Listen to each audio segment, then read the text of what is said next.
Hello guys, welcome back to my YouTube channel and बहुत बहुत स्वागत है आप सभी बच्चों का। 8th क्लास के बच्चों के लिए मैं आज वीडियो लाया हूं फिर से। 8th क्लास का आपको 3.3 बच्चे बोल रहे थे, बहुत दिन से हमने नहीं वो किया था अपलोड, तो आज हम 3.3 की वीडियो उसमें अपलोड करेंगे और बहुत जल्दी आपको पूरा सोल्यूशन प्रोवाइड कराएंगे। तो बच्चों समझने की कोशिश करिएगा, अच्छे अच्छे क्वेश्चन हैं, ठीक है।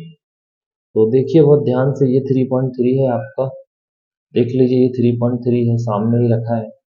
तो आपको सबसे पहले तो डायग्राम के थ्रू मैं समझाने की कोशिश करूंगा कि डायग्राम के थ्रू आपको चीज़ें क्लियर हो, क्योंकि कुछ कॉन्सेप्ट इसके बहुत तगड़े हैं। तो आप थोड़ा सा समझने की कोशिश करिएगा,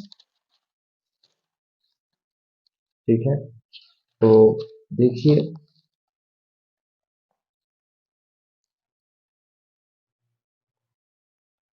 देखिए इसमें आपको सबसे पहला जो काम बोला है, उसमें आपको फिल इन द ब्लैंक बोला गया है, एक्सरसाइज 3.3।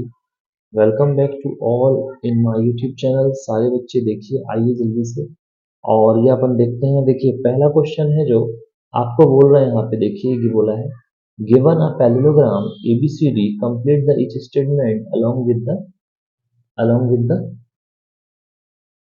डेफिनेशन और प्रॉपर्टी यूज्ड। कौन सी प्रॉपर्टी से कर रहे काम आपको ये बताना है। तो सबसे पहले हम डायग्राम बनाएंगे, जो डायग्राम हमारा है। तो देखिए हमारा डायग्राम कैसे बनेगा, देखिए ध्यान से। इस टाइप से हमारा डायग्राम बनता है। हमने आपको बताया था ये पैरेललोग्राम होता है। पैरेललोग्राम थोड़ा सा लेटा हुआ होता है, जैसे रेक्टेंगल बच्चों ऐसा बनता है, बिल्कुल देखना स्टैंडिंग सीधा खड़ा, 90 डिग्री होती है इसकी सब साइड। कैसी होती है? 90 डिग्री, सबके सब 90 पे होते हैं, लेकिन ये थोड़ा फ्लैट हो जाता है, ऐसी भुजाएं इसकी थोड़ा फ्लैट हो जाती है। थोड़ा तो रेक्टेंगल को हम तिरछा कर दें, लेटा दें, थोड़ा हल्का सा बेंड कर दें, तो ये रेक्टेंगल क्या बन जाता है? पैरेललोग्राम। बात समझ में आई? तो यहाँ पे देखिए ये ए, ये बी, और ये क्या हो जाएगा? सी, और ये क्या हो जाएगा? डी। अब ध्यान से समझिए, इसकी जो डायगोनल है इसको डायगोनल्स बोलते हैं। ये AC इसकी डायगोनल है, और दूसरा ये बी को हम बी से मिला रहे हैं, तो ये इसकी डायगोनल, जो BD एंड AC इसकी डायगोनल है। अब इस पैरेललोग्राम की खासियत क्या है कि AB जो है पैरेलल होता है, ये AB किसके पैरेलल है? DC के, या CD बोलो, पैरेलल है CD के। और दूसरी चीज जो है आपका, AD जो पैरेलल होता है वो BC के पैरेलल होता है। AD किसके पैरेलल है? BC के। तो दोनों अपोजिट साइड्स इसकी पैरेलल होती है, ये खासियत है पैरेललोग्राम की, अपोजिट और इक्वल होती है, ठीक है। अब देखिए, अब जो आपको पहला जो आपको स्टेटमेंट बोला है, पहला जो आपको फिल इन द ब्लैंक करना है, उसमें आपको बोला है AD इक्वल टू डैश, फिर इसके बाद बोला है angle DCB equal to dash, number 2।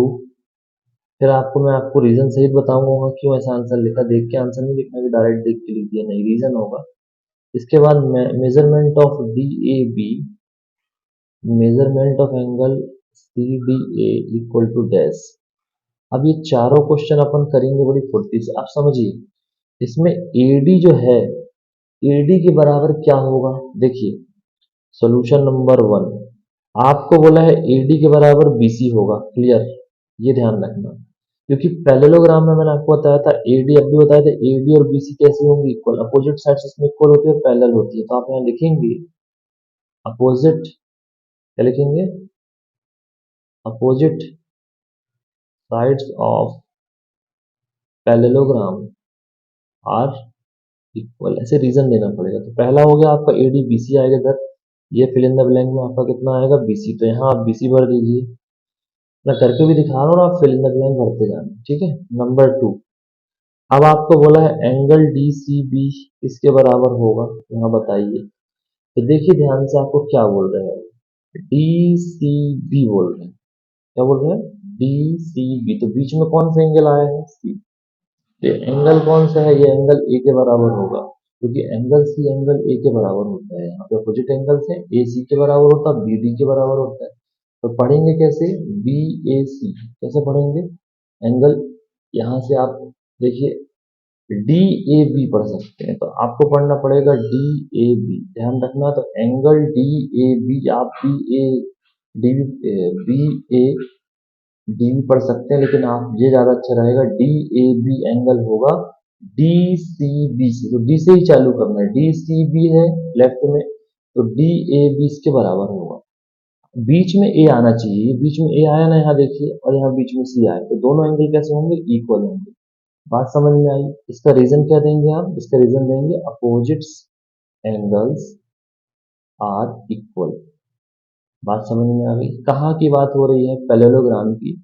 दूसरी चीज आपको दिया है ओ सी बराबर क्या, तो लिखेंगे ओ सी बराबर ओ ए, तो यहाँ पे लिख दीजिए ओ ए, यहाँ रखिए एंगल डी ए बी। बात समझ में आई, ये फिर अंदर ब्लैंक हो रहा है। तो ओ सी बराबर ओ ए क्या होता है, देखिए मैं आपको बताऊं। इसमें डायगोनल्स जो है ना, बाइसेक्ट इंटरसेक्ट करते हैं, बाइसेक्ट ईच अदर, ठीक है।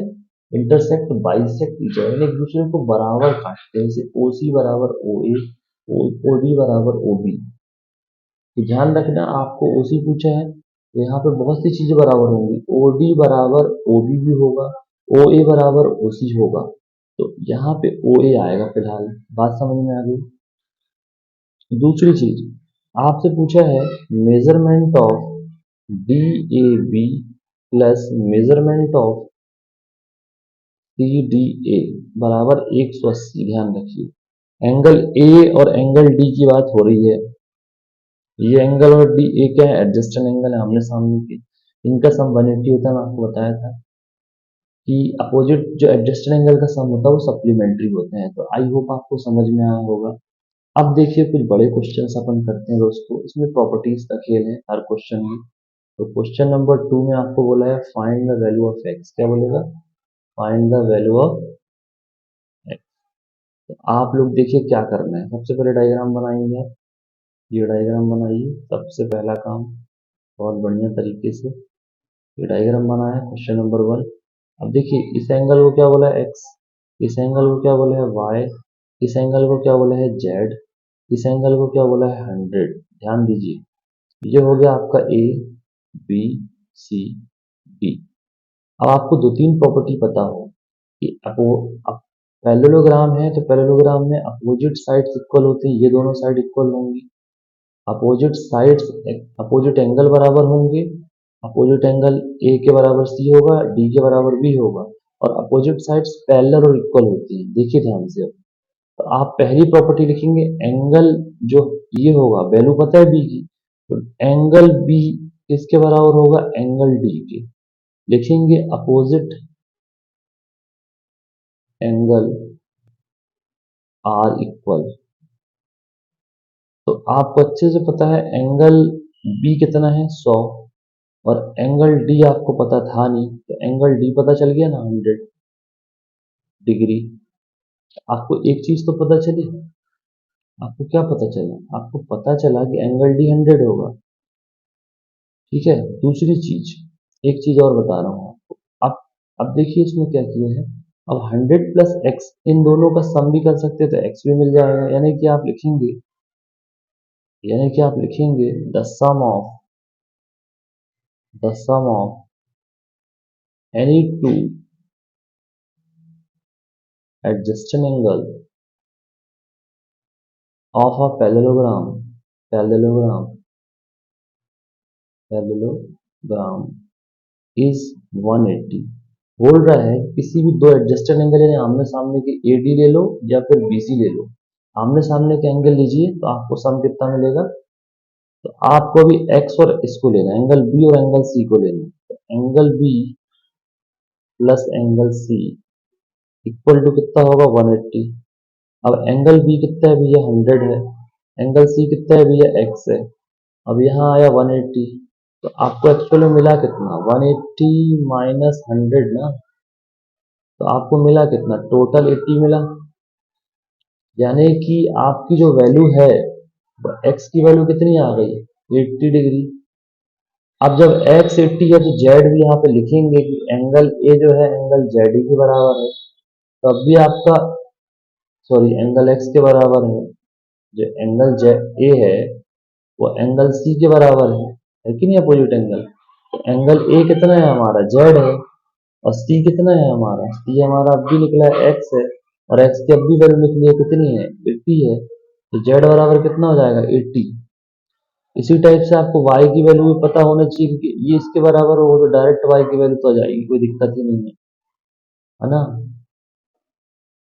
एंगल बी डी जो है, एंगल बी बराबर कितना 100, और एंगल डी बराबर आपने लिखा नहीं, एंगल डी जो है, एंगल डी जो है वो वाई है, तो यहाँ वाई की वैल्यू भी 100 आई ना, वाई की वैल्यू कितनी आएगी 100, यानी कि आपकी x की वैल्यू y की वैल्यू भी निकल गई, क्योंकि ये जो बी डी है दोनों बराबर, और एक्चुअल में अपने को डी एंगल y दिया था ना, तो यहाँ डी बराबर डायरेक्ट y लिख देते ना ऐसा।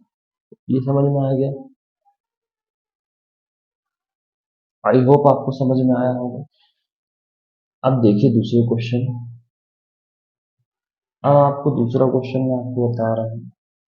देखिए इसमें क्या है, थोड़ा सा समझने की कोशिश करिएगा, क्वेश्चन थोड़ा सा अलग है। अब देखिए ये जो है, इसको अपन बोलेंगे जेड, और यहाँ आपको नाम देना पड़ेगा ए बी, और यहाँ जाएगा सी, यहाँ जाएगा B। ये है 50 डिग्री, ये कितना है, ये है y, और ये कितना दिया है आपको x, और ये कितना दिया है आपको, ये b है। चलो तो अब आपको क्या करना है, अब देखिए ए बी सी डी एक पैरेललोग्राम है, आप यहाँ लिखेंगे let A B C D is parallelogram, since लिखो लेट, यहाँ दिया ही है वो, तो since A B C D is a parallelogram. अब देखो इसमें आपको अच्छे से पता है कि ए बी किसके पैरेलल होगा, सी डी के, और ए बी के बराबर क्या होगा, सी डी लिखिए या डी सी लिखिए, सी डी या डी सी जो भी लिखना हो, ए बी बराबर क्या होगा सी डी, समझ में आ रहा है। अब देखिए आप क्या करेंगे, इसमें अपोजिट एंगल बराबर एक्स, देखो अब एंगल अपोजिट एंगल कौन कौन से, एंगल ए एंगल सी के बराबर होगा, तो एक्स बराबर क्या हो जाएगा वाई होगा कि नहीं होगा, क्योंकि एंगल ए एंगल सी बराबर है, लिख लीजिएगा opposite angle are equal, opposite angle are equal. दूसरी चीज ये आपको समझ में आ गया। अब देखिए sum of two adjacent angle are parallelogram, अब देखिए ये जो है इनका एडजेस्टेंट एंगल देखिए कौन कौन है, एडजेस्टेंट एंगल देखिए कौन कौन सा है, एंगल यहाँ पे लिखेंगे sum of two adjacent angle, sum of two adjacent angle, sum of two adjacent angles are 180, तो angle A plus angle D बराबर कितना 180, अब एंगल ए की वैल्यू कितनी है x, एंगल डी की वैल्यू कितनी है 50, तो 80 180 आया, कितना आएगा 180, देखिए यहाँ पे 180 माइनस 50 तो कितना आ जाएगा 130, x की वैल्यू कितनी आ गई 130 ऐसे, तो x की वैल्यू आपकी 130 आ गई। अब जब x की वैल्यू 130 आ गई, तो आपको अच्छे से पता है x के अपोजिट में कौन है y, x बराबर y है, इक्वेशन 1 से लिख दीजिएंगे, from equation 1, from equation 1 x equal to y है, यानी कि ये भी कितना हो जाएगा 130, तो दोनों को दोनों 130 हो गए। अब आपको पता है कि z दिया है कहाँ बाहर, z कहाँ दिया है बाहर, तो z को आप लिखेंगे कैसे, देखिए अब आपको एक चीज और बताएं,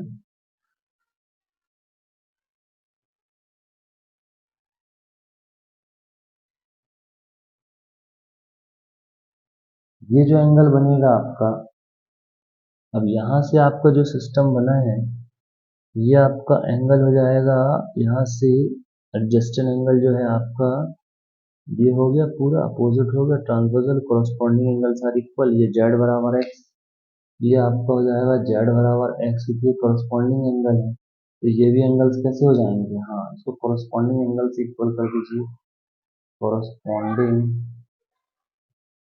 एंगल्स, तो कोरस्पॉन्डिंग एंगल देखिए ये जेड बराबर डायरेक्ट एक्स हो जाएगा, तो एक्स बराबर आपका जाएगा 130, सबकी सब वैल्यूज आपको पता चलेगी, यानी एक्स बराबर हो जाएगा यहाँ पे, ये कोरस्पॉन्डिंग एंगल है ना, एक्स बराबर ये जेड हो जाएगा डायरेक्ट, तो आपको ये एक्स बराबर हो जाएगा जेड, तो यहाँ पे 130, दोनों की मेजरमेंट आ जाएगी सेम, तो एक्स वाई जेड सब आपकी वैल्यूज आ जाएंगी। ठीक है, आई होप आपको समझ में आया होगा। अब इसके बाद क्वेश्चन नंबर 3 करिए। क्वेश्चन नंबर 3 में थोड़ा दिमाग लगाने की जरूरत है। क्वेश्चन नंबर 3 जो है अच्छा क्वेश्चन है। क्वेश्चन नंबर 3 में देखिए आपको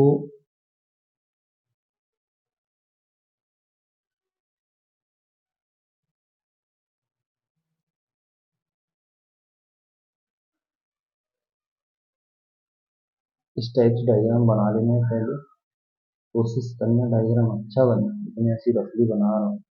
यहाँ पे जैसे देखिए आपको एक्स दिया गया है और ये कितना दिया गया है, 90 डिग्री दिया है, ध्यान रखिएगा। और यहाँ से ये कितना दे दिया है आपको वाई, और यहाँ से ये कितना दे दिया है, 30 डिग्री दे दिया है। अब देखिए ये जो है इसको आपको जेड दिया है और नाम दे दिया है ए बी, यहाँ दे दिया सी डी। अब सबसे पहले DOC एंगल में देखिए आप, यहाँ एंगल ओ मान लीजिए, आप यहाँ एंगल ओ मान लीजिए।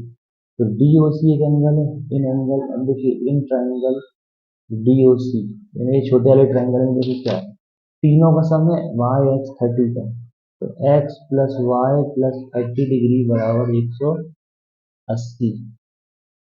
तो आपका डायरेक्ट जो है, अब आपको ये भी पता होगा कि क्वेश्चन नंबर 3 में ये अपोजिट जो है, इसमें तो ये समझ में आ रहा है आपको, ये x बराबर 90 डिग्री होगा क्योंकि वर्टिकल अपोजिट टर्म होगा। ऐसा लिखना x बराबर 90 डिग्री, यहाँ लिख देना वर्टिकली अपोजिट एंगल। तो अब ये इक्वेशन फर्स्ट इसको दे दिया आपने, तो x प्लस वाई प्लस 30 बराबर 180। तो अब यहाँ 90 रख दो x की जगह, तो y नहीं आ जाएगा। बोलो, तो ये 30 है और ये 180, अब जोड़ो तो y बराबर हो जाएगा 120। तो आपका जाएगा 180 माइनस 120, तो y बराबर आपका 60 डिग्री आएगा। y बराबर आपका 60 डिग्री आएगा। y बराबर आपका जाएगा 60 डिग्री, ध्यान रखिएगा। तो ये आपका इस तरीके से आपको काम करना है, ठीक है। Now in parallelogram ABCD AB and parallel are DC, BD intersect them. तो अब आपको अल्टरनेट एंगल दिख रहा है, जेड और वाई अल्टरनेट एंगल है। देखिए ये जेड वाई का अल्टरनेट एंगल है, क्योंकि आपको वाई बराबर कितना मिल गया है, यहाँ लिख देना एंगल वाई बराबर एंगल जेड। क्योंकि जो ये लाइन है, ये BC जो है, BC ट्रांसवर्सल लाइन है। ये BC कैसी लाइन है, ट्रांसवर्सल लाइन है। और ये दोनों लाइन कैसी है, CD और AB, CT और AB कैसी है, पैरेलल। यानी AB पैरेलल है CD के, और जो ये लाइन है BD, ये ट्रांसवर्सल का काम कर रही है। दैट्स वाई ये वाई और जेड क्या है, अल्टरनेट एंगल्स बोलते हैं इनको। तो इनको बोला जाता है अल्टरनेट एंगल। क्या बोला जाएगा, अल्टरनेट एंगल। तो अब आपको क्लियर पता है कि y बराबर 60 है, तो z बराबर भी कितना होगा, 60। बात समझ में आई? आई होप आपको समझ में आ रहा होगा। क्वेश्चंस का लेवल थोड़ा सा इसमें, प्रॉपर्टी का यूज है तो थोड़ा सा इसमें दिमाग लगाना है हर एक क्वेश्चन में। तो बात समझ में आई आपको? दूसरा अब और समझिए, ये तो मैटर क्लियर हो गया। अब इसके बाद अब आपको एक और क्वेश्चन में आपको बताता हूँ। फोर्थ नंबर है, ज़्यादा उसमें कुछ है नहीं। फोर्थ नंबर भी देख लीजिए। फोर्थ नंबर में क्या है, ये डायग्राम बनाया आपने नॉर्मल, थोड़ा फ्लैट कर दीजिए। पहले ही बता रहा हूँ, फ्लैट नहीं करेंगे तो गलत हो जाएगा। तो यहाँ तो जेड एंगल है, इसको सी दे दिया नाम, इसको डी दे दिया, और इसको दे दिया ए, और इसको दे दिया बी। अब आप समझिए, ये एंगल आपका आ गया 180, और ये आपका आ गया एक्स, और ये आपका आ गया वाई, ये एंगल है जेड। तो आपको एंगल ए और एंगल बी, ये आपको क्लियर दिख रहा है किसके बराबर होगा। देखिए इसमें आप एंगल ए और एंगल बी करेंगे तो इनका सम 180 होगा। क्यों होगा, क्योंकि एंगल ए और एंगल बी एडजस्टेंट एंगल है। कैसे एंगल है, एडजस्टेंट एंगल का सम मैंने आपको बताया था 180। तो एंगल ए और एंगल बी को दोनों करिए, तो एंगल ए कितना है एक्स, एंगल बी कितना है 80। तो अब ये 180 सब्ट्रैक्ट हो जाएगा, तो एक्स आपको कितना आएगा, 100 आएगा कि नहीं। तो ये 80 के तो कितना बचेगा, तो एक्स बराबर आपका 100 आएगा। और एक दूसरी चीज ए और डी देखिए, एंगल ए और एंगल डी भी है, कोई मैटर सी है, इसमें भी वही है, एंगल ए और angle D, angle A and angle D भी होगा सप्लीमेंट्री, लिख दीजिएगा एडजस्टेंट एंगल है, एडजस्टेंट एंगल, एडजस्टेंट एंगल। तो आपको अच्छे से पता है इसमें ए की वैल्यू कितनी है, ए की वैल्यू कितनी है, देखिए एक्स है, डी की वैल्यू कितनी है, वाई 180, ए की अब भी पता चली 100 है, वाई की कितनी हो जाएगी, तो 180 माइनस 100 यानी 80 होगी, दिख रहा है आपको, वाई की वैल्यू कितनी होगी, 80 होगी, इतना तो क्लियर हो गया। तो आपका वाई तो अपोजिट एंगल से भी 80 हो जाता, लेकिन ऐसा नहीं होता है ना, आपको प्रॉपर्टीज से काम करना पड़ता है। अब देखिए फिफ्थ में ये मैटर हो गया आपका। अब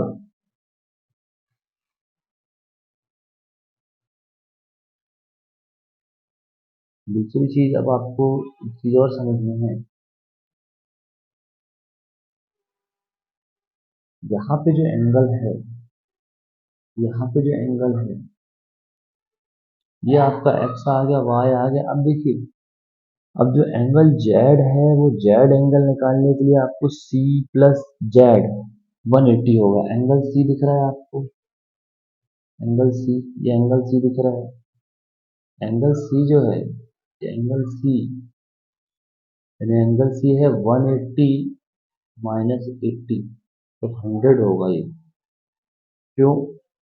क्यों? क्योंकि ये दोनों का सम, इन दोनों का सम होगा ना, एंगल सी कितना आएगा आपका 100, और एंगल सी है कितना जेड, तो जेड की वैल्यू कितनी आ जाएगी, जेड की वैल्यू आपकी आ जाएगी 80।